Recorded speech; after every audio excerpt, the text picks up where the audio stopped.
Thalassaemia minor जो कहते हैं उसे, उसका मतलब कि वो वालिद या वालदा कैरियर हैं। अगर दो लोग यानी कि वालिद और वालदा दोनों थैलेसीमिया माइनर हों और उनके बच्चे में 25% चांस हो जाता है कि उनको थैलेसीमिया मेजर होगा।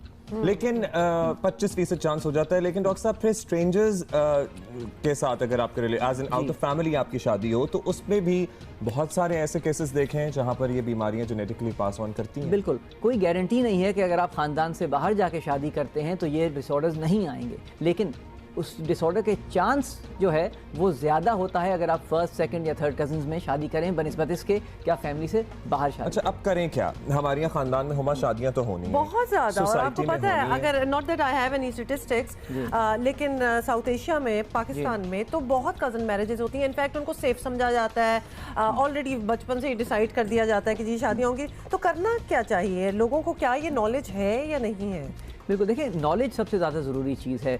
मेरे ख़्याल में ना किसी डॉक्टर, ना किसी गवर्नमेंट ऑफिशियल या किसी और सोसाइटी में किसी को हक़ बनता है कि वो ये कहे कि फ़लाँ या फ़लाँ से शादी नहीं होनी चाहिए। शादी जो है दो इंडिविजुअल्स के दरमियान है, दो फैमिलीज़ के दरमियान है, उनका हक़ है वो करें। और हमारी सोसाइटी में कुछ एडवांटेजेस भी हैं फैमिली में शादी करने के, इसी वजह से बात होती है, ठीक है। लेकिन लोगों को अंदाज़ा होना चाहिए, पता होना चाहिए कि कौन कौन से अमराज, कौन कौन सी कंडीशन ज़्यादा पाई जाती हैं। तो इसमें जो स्टैंडर्ड हमारा ये होता है कि फैमिली की एक अच्छी हिस्ट्री ली जाए, उसमें ये पता किया जाए कि कौन कौन से अमराज हैं, उनकी हिस्ट्री हुई है और बच्चे पैदा हुए हैं जिनको ये अमराज हुए हैं। अगर उन अमराज की तशखीस हो जाए, डायग्नोसिस हो जाए, तो फिर जो पोटेंशियल कपल्स हैं या जिनकी शादी हो चुकी है, अगर वो हमारे पास आते हैं, हम उनको टेस्टिंग के ऑप्शन दे सकते हैं, बता सकते हैं, ताकि ये चीज़ें आगे अच्छा, पोटेंशियल कपल मतलब के पीपल जो के शादी करने वाले हैं, अगर आपने डिसाइड कर लिया है कि ये पुप्पो का बेटा है या खाला की बेटी है या व्हाटएवर, इस किस्म की ही सिचुएशंस है, मैं एक्चुअली बिल्कुल इसको प्लेन वर्ड्स में कह रही हूँ, तो फिर वो टेस्टिंग कराएं। टेस्टिंग क्या है?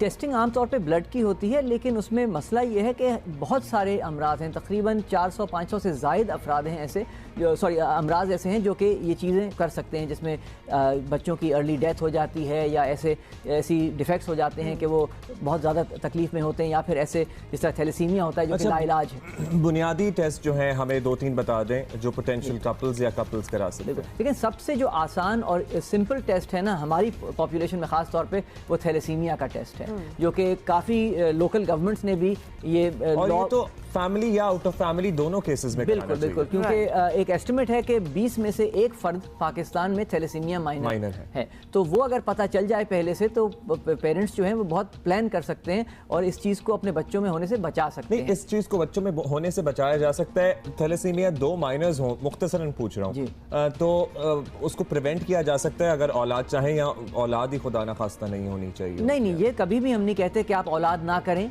मैंने कहा ना 25% का चांस होता है, इसका मतलब कि 75% चांस है कि औलाद हेल्दी होगी, ठीक है।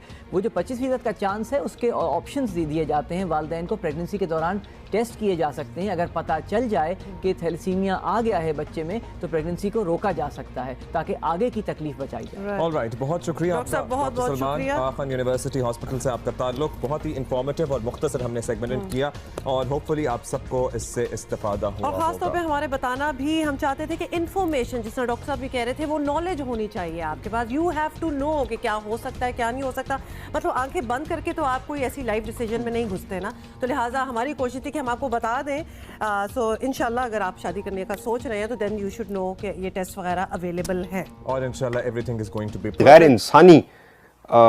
इंसानी फितरत से दूर चीज़ें जो हैं उन पर पर्दा डाल के शायद हम मज़ीद उसमें ख़राबियाँ पैदा करेंगे और आने वाले वक्त में ये ज़्यादा नुकसान देंगी। सरगोदा के एक नवाही कस्बे में बहन ने भाई से या भाई ने बहन से निकाह कर लिया। जी हाँ, ये वो ख़बर थी जो कल मैंने सोशल मीडिया पे देखी। पहले तो मुझे यकीन नहीं आया, मैं समझा शायद बाज़ लोग सोशल मीडिया पर चंद लाइक्स और डिसलाइक्स के लिए, अपनी पोस्ट के लिए पता नहीं क्या क्या पोस्ट करते रहते हैं, तो मैंने उसको इग्नोर किया। लेकिन मैंने 2-3 काफ़ी अपने पुराने दोस्त, क्रेडिबल जर्नलिस्ट जो हैं, उनकी पोस्ट देखी, तो मैंने उनसे पूछा कि ये क्या है भाई, इसमें कुछ सदाकत है? तो उन्होंने मुझे एक लिंक दे दिया एक वीडियो का। वो वीडियो मैं आपको दिखाऊंगा भी, उस बाप की और उस माँ की जिनकी ये औलाद थी। तो यकीन नहीं आया, यकीन करें कि उसको देखने के बाद भी आँखों पर कानों पर यकीन नहीं आ रहा था कि ये पाकिस्तान में, यानी ये पाकिस्तान हो या दुनिया का कोई भी मुआशरा हो, गोरा कल्चर हो अफ्रीकन कल्चर हो, माँ और बहन ये दो रिश्ते हैं जिनको हर कल्चर में, हर सोसाइटी में, हर मज़हब में इज्जत और रिस्पेक्ट और प्यार दिया जाता है। बहन बड़ी हो तो माँ जैसी होती है और बहन छोटी हो तो बेटी जैसी। ये सिर्फ कहने की बातें नहीं है, ये मैंने देखा है, बल्कि हर घर में देखा है ये। और हमारा मज़हब चूँकि इस्लाम है और हमें तो बहुत खुसूसी तौर पर बहन और माँ का जो रिश्ता है उसके साथ बहुत ज़्यादा लगाव, प्यार, मोहब्बत उसमें झलकती है। मैं तफसील में थोड़ा सा ज़्यादा तफसील में नहीं जाऊँगा क्योंकि मैं उस पर बात ज़्यादा करना नहीं चाहता। एक लड़का है सरगोदा का, 20 साल उसकी उम्र थी, उसकी बहन थी। अब ये जो साहब हैं जिनके ये औलाद है, उन्होंने 3 शादियां कर रखी हैं। ये मैं आपको बता दूं कि ये सौतेले बहन भाई थे, यानी कि लड़की की जो वालदा है वो अलग थी, लड़के की वालदा अलग थी, बाप एक है। इन साहब ने 3 शादियां कर रखी थी और बेटा जो है वो एक बीवी से था, बेटी जो है वो दूसरी बीवी से थी।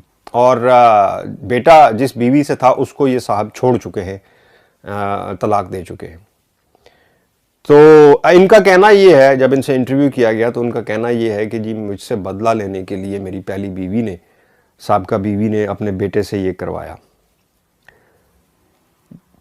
मेरे पास अल्फाज नहीं है कि इसको किस तरह डिस्क्राइब किया जाए जो काम इन्होंने किया, कि निकाह किया। लेकिन मेरे कुछ सवाल हैं और आप ज़रूर कमेंट कीजिएगा कि क्या ये सिर्फ इन 2 लड़की लड़के का कसूर है?